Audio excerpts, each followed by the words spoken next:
हर महादेव। श्री शिवाय नमस्तुभ्यम। सबसे पहले आप सब जन प्रणाम। आप सबके आशीर्वाद से आज ये कुक्कुर जो है शिवमय आज से चालू हो गया है और निरंतर इतने लोग प्रतिदिन यहाँ पे रहेंगे। मैं आप सब लोगों को बता दूं, सबसे पहले तो यहाँ पे जितने भी समाज के प्रमुख को सबको मैं आज कल से फोन करके हम लोग बुलाए थे और जितने भी लोग हैं आज आए, यहाँ पे मैदान का निरीक्षण भी किए। आप सब लोगों को बता दूं कि जिस जगह पे आप बैठे हो उसी जगह पे कथा होना है और जस्ट बाजू में जो है इस साइड जो है भोजनालय होना है। तो भजन और भोजन एक जगह हम लोग किए, भजन और भोजन एक जगह किए हैं। भजन सुनो, भोजन पाओ और भोजन करके भजन सुनो, क्योंकि अक्सर जितने भी जगह कथा हुआ है हम लोग देखते आए हैं। 5-10 जगह का कथा हम लोग जा करके देखे हैं कि कहाँ क्या क्या व्यवस्था, क्या चीज का कमियां है। उस कमियों को दूर करते हुए हम भोजन को बिल्कुल नजदीक किए हैं। आप सबको बता दूं कि ये कथा जो है आप सबके मार्गदर्शन में होना है। इसमें कोई जजमान न कोई कुछ नहीं है। सब जजमान हो, सब करवा रहे हो, सब में मैं वाली बात होना चाहिए। कोई अगर पूछता है आपको कि पोखर में कौन करवा रहा है कथा को करके ना, तो आप स्पष्ट बोल दीजिए कि मैं करवा रहा हूँ करके, अपने में बोलिए कि मैं करवा रहा हूँ करके। और ये कथा जो है निश्चित रूप से आपके इस जगह में 31 जनवरी को कलश यात्रा के रूप में यहाँ पे आगमन हुए गुरु जी के। उसके बाद 1 फरवरी से 7 फरवरी के बीच में कथा हुई। आप सब जन आमंत्रित है और बहुत सारा विषय में अपन चर्चा करना चाहूँ। एक विषय मैं लेके अपन से चर्चा करना चाहूँगा और कोई अगर कुछ बोलना है तो बीच में आकर के ये जो है, और अभी निरंतर ये मीटिंग चली आज से लेकर 28 जनवरी तक निरंतर ये पंडाल भी सजे रही होंगे। पंडाल के बीच में हमारा जो आयोजक है, मोर परिवार है, मोर पूरा आयोजक परिवार है, ये यहाँ बैठ के जो है कुछ न कुछ आपसे जानकारी रही और जानकारी आप तक पहुँचा के कोशिश करिए। आप मैं एक विस्तार में बात करना चाहूँ कि हमला जो है अभी हम सबको सहयोग मांगे रहे थे। आप सबको सहयोग मांगे रहे, आप सबको ये सहयोग मांगे रहे हैं कि आपसे जो बन पड़े शिव कथा प्रदीप मिश्र जी के मुखारबिंद से जो कथा हुई उसमें 2.5 लाख आदमी का भोजन करवाना है। और ये भोजन ला करवाए पर मैं ये बोले रहे हूँ प्रत्येक गांव में जाके कि अगर आप कुछ नहीं दे सकते तो एक नमक का चिट्ठी बना के दे देना करके, एक नमक का चिट्ठी बना के दे देना, क्योंकि ये जो कथा होगा उसमें आप सब लोगों को उतना ही पुण्य मिले। जो करने वाला है, करवाने वाला है, जो कर रहा है वो अलग विषय है, लेकिन आप सब लोगों को उतना ही पुण्य मिले जितना आपको मिलना चाहिए। अब आज वो देखने को भी मिला है, आप सब ने बढ़ करके हिस्सा लिया। कुछ चावल आपने हमको दिया है दान के रूप में, कुछ नमक ला के छोड़े हैं, कुछ धन ला के छोड़े हैं। और अभी हार नहीं मानना है, हमको हार नहीं मानना है। अंतिम दम तक ये संघर्ष को लड़ते रहना है, क्योंकि अभी हमारे पास 20 दिन और समय है, 18 दिन समय है। इस 18 दिन में हमको इतना मेहनत करना है, जो बचे हैं उनको भी निवेदन करना है, आग्रह करना है कि आप हमको सहयोग करोगे करके, क्योंकि इतना बड़े आयोजन है। इस आयोजन में करोड़ों रुपया का खर्च होना है और करोड़ों रुपया की हैसियत हमें या हमारे ग्राम वाले में या किसी में नहीं है। आप सबके सहयोग से ये कथा होना है। तो आप सबसे एक निवेदन है कि अभी जो आपने जो सहयोग राशि आपने दिया उसके बाद भी आप यहाँ से रसीद बुक आप रख सकते हैं और लास्ट दम तक हमको लड़ते रहना है। लास्ट दम तक, अंतिम दम तक 31 जनवरी 30 जनवरी तक हमको लड़ते रहना है। 30 जनवरी तक हमको मांगते रहना है। और निश्चित रूप से कई लोग कई प्रकार के बात किए, मैं आज भी मांग रहा हूँ। इसको भीख समझ के दे दो या जल सहयोग समझ के दे दो या जो भी समझ के देना है, लेकिन आप सबको मिल करके मेरे को सहयोग देना पड़ेगा, तभी ये कार्यक्रम सफल होगा, अन्यथा नहीं होगा। मैं आप लोगों को बता दूं,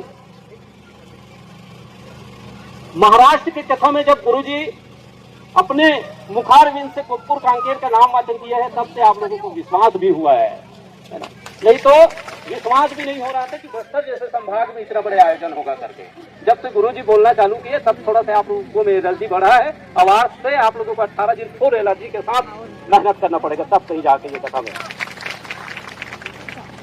इस कथा को करवाने का उद्देश्य ये है कि हमारे बस्तर संभाग में आज तक अंतर्राष्ट्रीय कथावाचक यहाँ तक नहीं पहुंचे थे, और इसके पहुंचने से हो सकता है हमारे जो भटके हुए जो लोग हैं, इधर उधर भटक रहे हैं, जो धर्म परिवर्तन कर रहे हैं, जो इधर उधर जा रहे हैं, हो सकता है उससे अगर 10 लोग भी सुधर जाए तो हमारे जो कथा करने का उद्देश्य है वो सफल होगा। और दूसरी बात ये बता दूं कि यहाँ से जब गुरुजी जाएं, जब यहाँ से कथा करके गुरुजी जाएं, तो दूसरे स्टेट में जब करें, दूसरे राज्य में करें, दूसरे जिला में करें, तो वहाँ पे एक बार बस्तर और गोरखपुर का नाम ले ले, कांकेर का नाम ले ले कि वहाँ का व्यवस्था बहुत अच्छा पकड़ दे। ये कब होगा? हमको फिर से जितना मेहनत किए हैं उतना ही मेहनत फिर से करना पड़ेगा, रिटर्न करना पड़ेगा, फिर से मेहनत करना पड़ेगा। जिस घर में गए हैं उस घर में और जाना पड़ेगा। अरे देर भैया काम पड़ा थे वहाँ करके, और निश्चित रूप से काम पड़ी। पीछे रान के भंडारा देखा तुम्हें, है ना, वो 1 घंटा चल गए थे पहुंचे, है ना। अब 24 घंटा चलाना है 8 दिन ले। तो आज जाएगा बाद ना, यहाँ से जाएगा बाद रिचार्ज होके जाना है, और सब लोग फिर से बोल रहे हैं अभी 35 किलो चावल गले मिला था ना, इधारी नहीं बेचन, पतला चावल नहीं खान करके वही रान वितरण करना है। मैं मंगा तो भैया, है ना, और दिल खोल के मंगा तो आप दिल खोल के देना, और निश्चित रूप से बोले बाबा आपको रिटर्न भी करेगा उसको, है ना।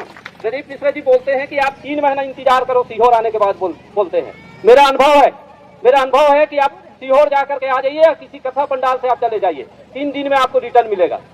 ये मेरा अनुभव है, 3 दिन में आपको निश्चित रूप से वो चीज रिटर्न मिलेगा जो आपने दिया है और जो सहयोग किया है।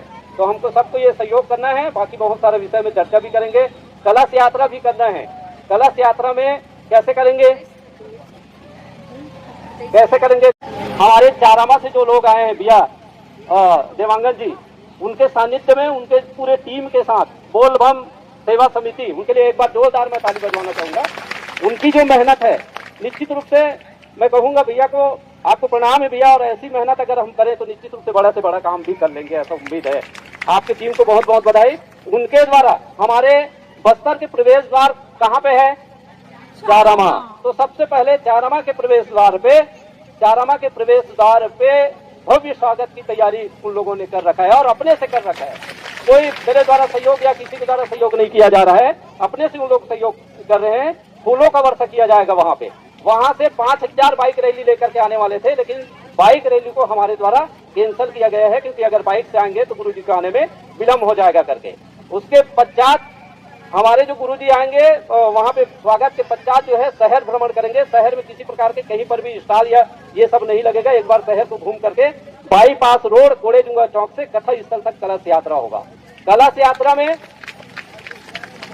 समाज की तरफ से, सबके तरफ से हमने कुछ सहयोग भी मांगा है कि समाज को, हम सभी समाज को आग्रह कर रहे हैं कि आपके द्वारा अगर स्टॉल लगाना चाहे तो आप स्टॉल लगा सकते हो, और स्टॉल लगा करके फूलों की वर्षा या पानी या जल पान की व्यवस्था, 4 किलोमीटर की दूरी है, इसलिए आप कोई भी व्यवस्था आप अपने से कर सकते हो। उस कार्यक्रम को करवाने के लिए आपको बता दूं कि दुनिया भर की हम एंड बैंड या डीजे नहीं करवाए हैं। आपको मैं स्पष्ट कर रहा हूं, एक दुर्गा बैंड पार्टी करके धमतरी का है, जिसको करवा के रखे हैं, जो वो लेकर के आएगा। और किसी अपने से अगर करवाना चाहता है कोई चीज, अगर डीजे है ये, क्योंकि डीजे से जो है ना बहुत ज्यादा साउंड रहता है और बहुत ज्यादा परेशानी का सामना भी करना पड़ता है। ये धर्म का मंच है और धर्म का काम है, इसलिए सारा चीज सिस्टम से करें। और हमारे जो नृत्य होता है, बस्तर नृत्य होता है, वो सारा चीज रहेगा इस टाइप के। वहां से यहाँ तक इस जो कलश यात्रा है उसको हम चालू करवाएंगे। कलश यात्रा में हमारे द्वारा एक चीज और बोला गया है कि हमारे द्वारा कलश नहीं बनवाया गया है, एक भी कलश हमारे द्वारा नहीं बनवाया गया है, क्योंकि कलश जो है मिट्टी का बना रहता है, और मिट्टी का बना रहने के कारण वो टूटता फूटता है और लाखों की जनसंख्या में उस दिन रहेगा। तो ये सब काम जो है हमारे द्वारा नहीं किया गया है। आपको स्वयं को लेके आना है, और नहीं लेके आना है तो शोभा यात्रा में आपको शामिल होना है।